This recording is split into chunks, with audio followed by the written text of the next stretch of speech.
Speaker Media.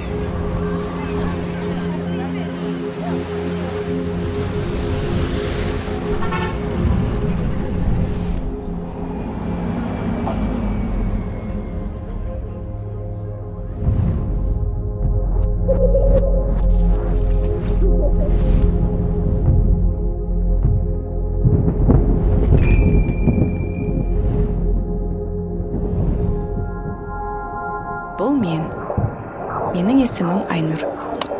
1990 жылы 11 қаңтарда Мұнайшы ауылында дүниеге келдім. Анам мені өз туған күнде дүниеге келді.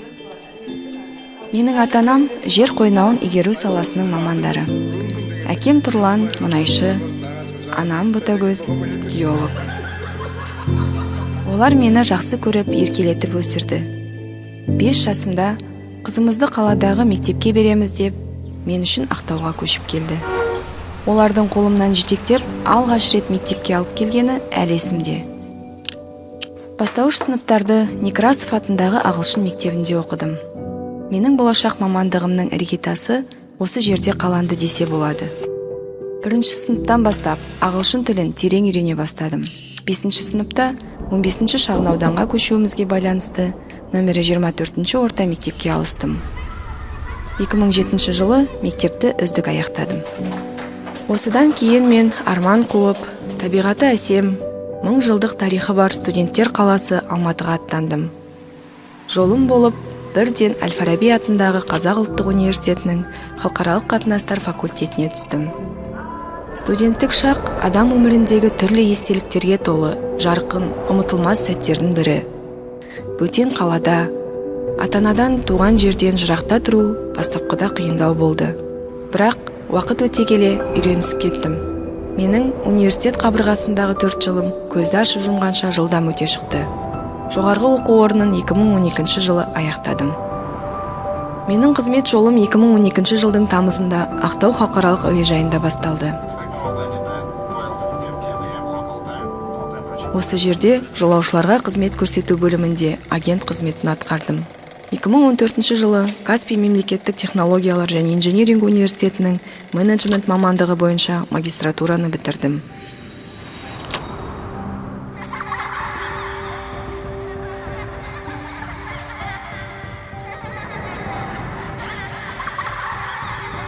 Бала күнгі арманым шетелде жұмыс істеу болатын.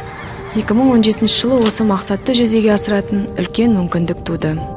Американдық Oceania Cruises компаниясынан шақырту алып, үлкен круиз лайнермен әрі әлемді аралап, әрі жұмыс істеп ақша таптым. Әлемнің 80%-ын көрдім десем де болады.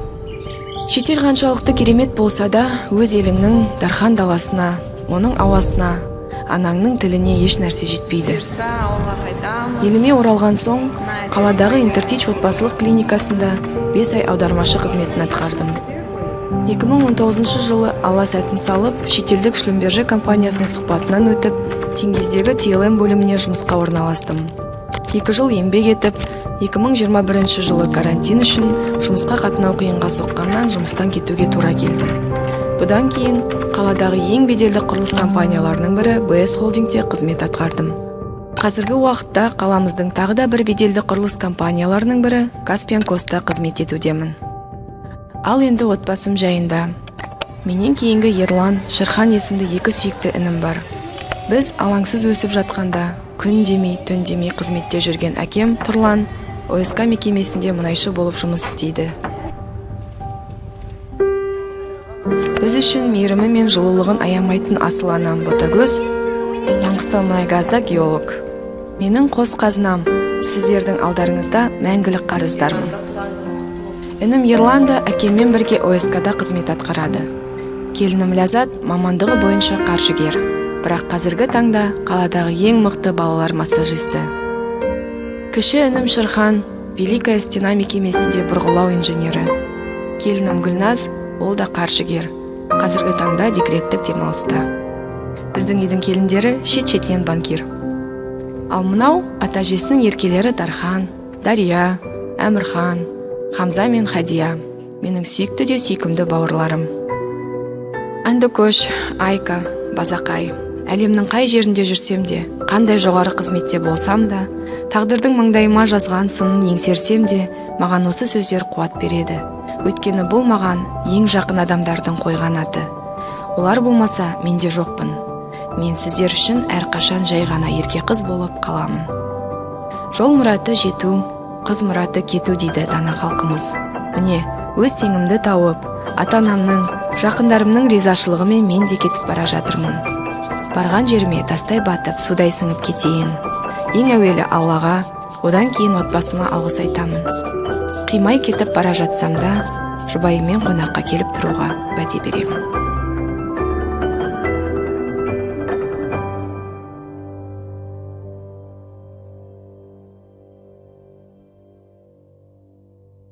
Бойында инабат, мінезі байыпты, кіршіксіз көңілі кірленсе айыпты.